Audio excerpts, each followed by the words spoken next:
Finally আমরা লাস ভেগাসে পৌঁছেছি। আমরা 286 কিলোমিটার রাস্তা পাড়ি দিছি। আর এখানে আসার পথে নতুন নতুন অনেক অ্যাডভেঞ্চার হয়েছে, অনেক কিছু দেখছি, অনেক পাহাড়ি রাস্তা, আঁকাবাঁকা রাস্তা, সত্যি ড্রাইভ করতে অনেক ভয় করছে, তারপরেও ড্রাইভ করছি। আর যতটুকু পারি ভিডিও করছি, আপনাদের জন্য ভিডিও করছি, কভার করার চেষ্টা করছি। রাস্তায় সত্যি কথা, আমেরিকার রাস্তায় কেউ যদি ড্রাইভ না করে সে বুঝতে পারবে না। এই কথাটা আমি বারবার কেন এই কথা বলি, কারণ আমি সত্যি ভেরি এক্সাইটেড। আর অনেস্টলি আমি আমেরিকার রাস্তায় ড্রাইভ করতে অনেক পছন্দ করি, অনেক ভালোবাসি। I love driving in USA. যাই হোক, এই চলার পথে যতটুকু পারি আপনাদেরকে দেখানোর চেষ্টা করি, কারণ আমেরিকা অনেক মরুভূমি আছে, পাহাড় আছে, দুদু পাথরের পাহাড় আছে, গাছপালার পাহাড় আছে, প্রকৃতির সমাহার, মানে মহাসমাহার হলো সেই আমেরিকায়। সেই আমেরিকায় যদি কেউ ঘুরতে আসেন, সবাইকে আমি বলবো যে আপনারা ড্রাইভ করেন। যদি ড্রাইভ করেন, লং ড্রাইভ করবেন, তাহলে আপনারা আমেরিকার অনেক কিছু দেখতে পাবেন। আসলে আমেরিকাটা অনেক সুন্দর।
হ্যাশলি স্টোরগুলো যেহেতু এখন বয়স হয়েছে, এখন আর চকলেট খেতে পারি না, তাই চকলেট কিনি নাই।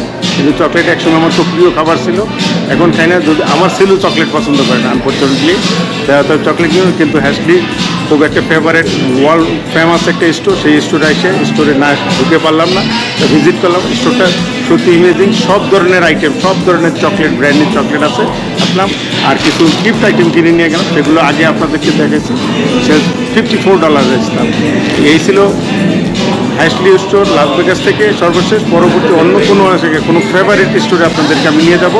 ততক্ষণ পর্যন্ত আমার সাথেই থাকবেন, নিউজ মিডিয়াশনের সাথে থাকবেন। আর আমার চ্যানেলটি ভালো লাগলে সাবস্ক্রাইব এবং লাইক কমেন্টস করে আমাকে উৎসাহিত করবেন। সবাইকে অনেক অনেক